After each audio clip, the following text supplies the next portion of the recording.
Hey all, here OS Reviews. Today we're taking a closer look at the Dragon Touch Max10. This is a budget Android tablet that sells for $130. That's $20 less expensive than the competing Amazon Fire HD10 and the Vankyo Matrix Pad Z10 that we checked out a few weeks ago. For the price, we're getting an Octa-Core processor, which is pretty impressive, coupled with a Full HD 1080p IPS display and a fairly up-to-date version of Android 9.0 Pie. It also features built-in GPS, a 5000 mAh capacity battery, stereo speakers, and the usual connectivity of Wi-Fi and Bluetooth. Just like the aforementioned Fire 10 tablet, it has 2GB of RAM, which is a little bit on the low side, but for the price, I would say it's fair. Other packaging contents include a power brick along with a charging cable that is using the slightly older micro USB standard. Taking a closer look at the design here, we do have a screen protector that's covering up the front. It does have haptic vibrations whenever you tap on things like the keyboard, and it will vibrate and buzz like you're pressing on a real button. Now, in terms of the design, I have to say it actually looks quite good because the bezels are very slim. As a quick size comparison, here it is next to the aforementioned Vankyo Matrix Pad Z10, and we can see how the Dragon Touch is not quite as long as the Matrix Pad, despite both having the same 10-inch display. The construction quality of the body is also surprisingly solid. It's made out of aluminum, so it does feel really cold and reassuring to the touch.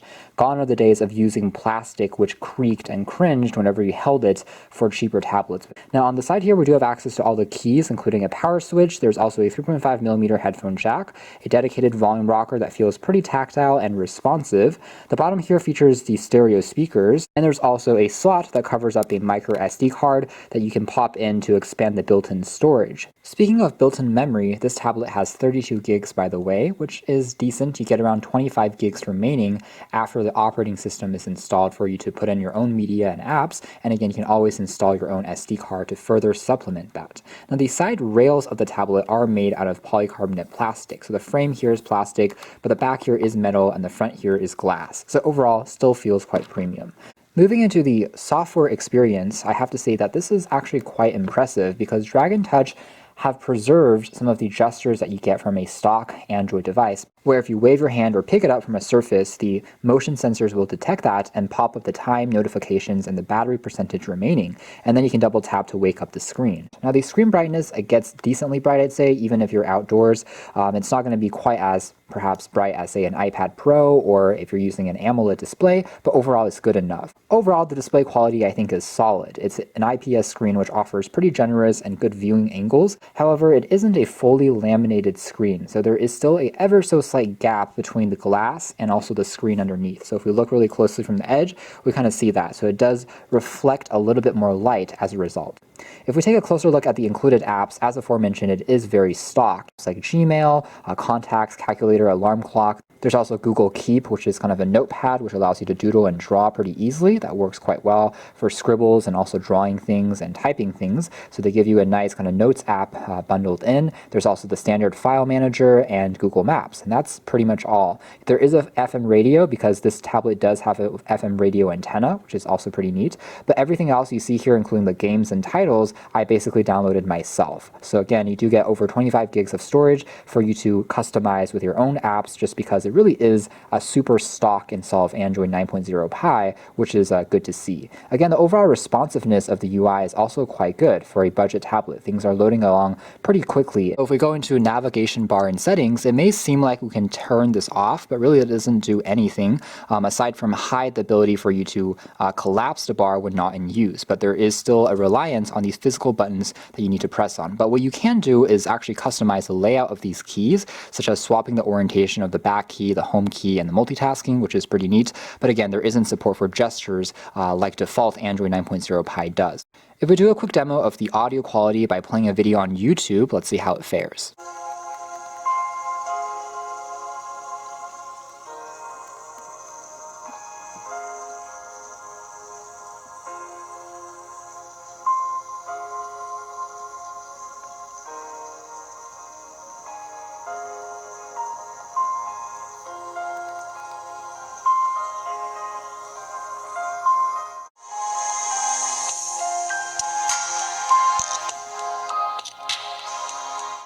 Pausing things there, I would say that overall audio quality is okay. I would say it's average just because there is some stereo separation, better than having only one speaker and also better than having it on the rear, but it just doesn't get very loud. This is at maximum volume, but you can hear that it's really only filling up the small space around me. Now, things that I really am impressed about would be the overall responsiveness. I'm actually quite surprised in terms of the loading speed. The Wi-Fi reception is really strong.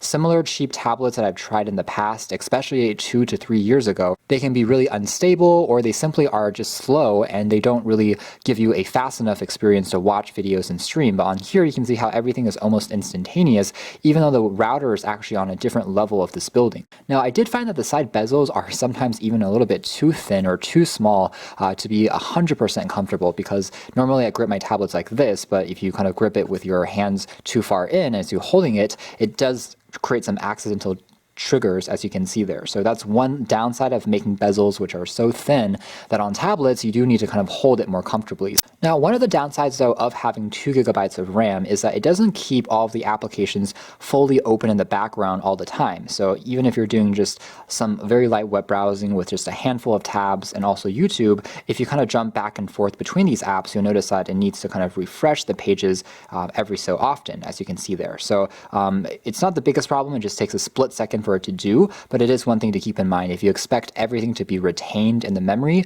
again, that's one area where 2 gigs is slightly showing its age. But again, the really good Wi-Fi signal strength and the surprisingly good kind of performance from the processor as a whole does mean that you are getting generally snappy performance that is, I would say, above average for the price when it comes to the kind of raw performance here. Some of these smaller elements like the ads as well as videos are still loading along, but as a whole it's refreshing at a decent speed and scrolling is still very smooth and responsive. So even on heavier pages, it remains quite enjoyable. The overall kind of colors here do look quite punchy, and again, it detects is still relatively sharp as well at full HD resolution. So very good also for content consumption purposes, and again, it really is faster feeling, at least in my opinion, than the Venkyo Matrix Pad Z10 that we did a review on just a few days ago.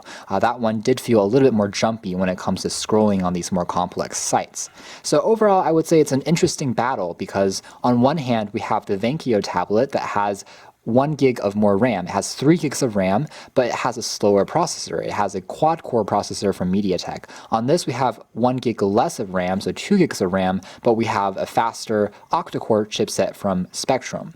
I would say that in regular day-to-day use, because these are all good enough to get by, having a faster processor would probably be better than having an extra gig of RAM. And just because if you are concentrating on doing one thing, at least it does it really well, as opposed to having to wait, for a few seconds longer every single time to do something, even though it's keeping more programs open in the background. Now, one disappointing facet though would probably be the camera performance. Of course, cameras on tablets aren't to be taken super seriously, mostly for the uses of scanning in documents and text. It's good enough for that. For sure, this is not going to be your best camera just because, again, it is a little bit slow to focus, and it's technically only a 2 megapixel camera as well. So there's not a huge amount of detail here, but for, again, scanning in some text and documents, it's functional, but it's just a little bit on the fuzzy side. Now, one thing I do like about the camera, though, is they are using even a standard kind of Google app to control this. So as you can see here, the animations as well as the kind of switching back and forth, it's all, very similar to what we would find on a Nexus tablet or phone from a few years ago.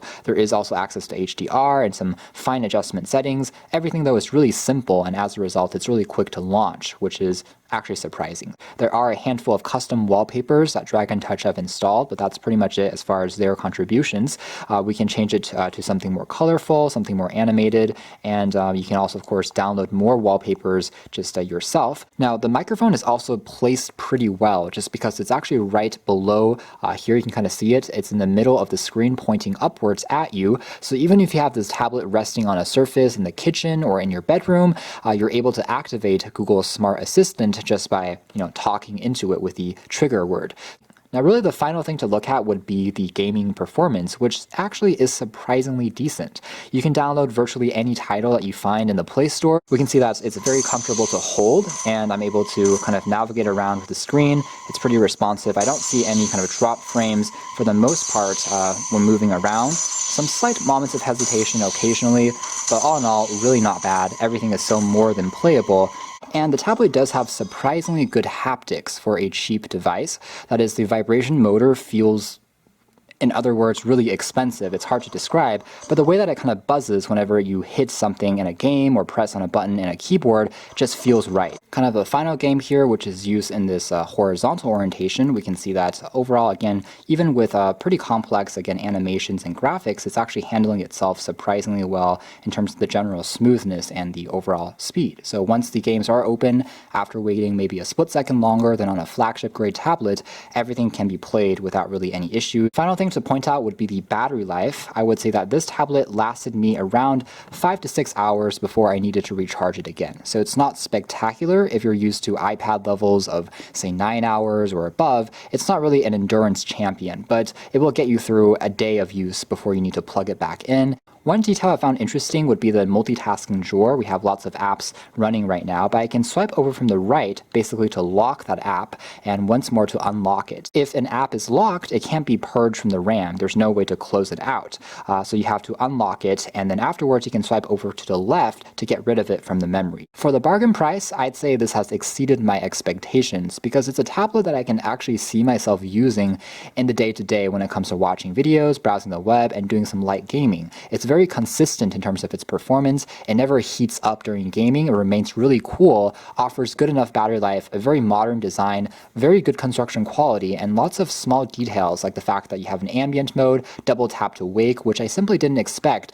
Budget tablets are definitely getting better and better, and this is evidence of that. So you can check out more details if you are looking for a really nice stock tablet that performs surprisingly well, that rivals, for example, Amazon's Fire HD10, which is very heavily skinned and has lots of bloatware on it. So you can check out more details in the links down below. It does have a few weaknesses, like a slightly more quiet speaker than I'd like, but all in all, not bad at all. Thanks for watching this video here at OS Reviews. That's been the Dragon Touch Max 10 Android tablet.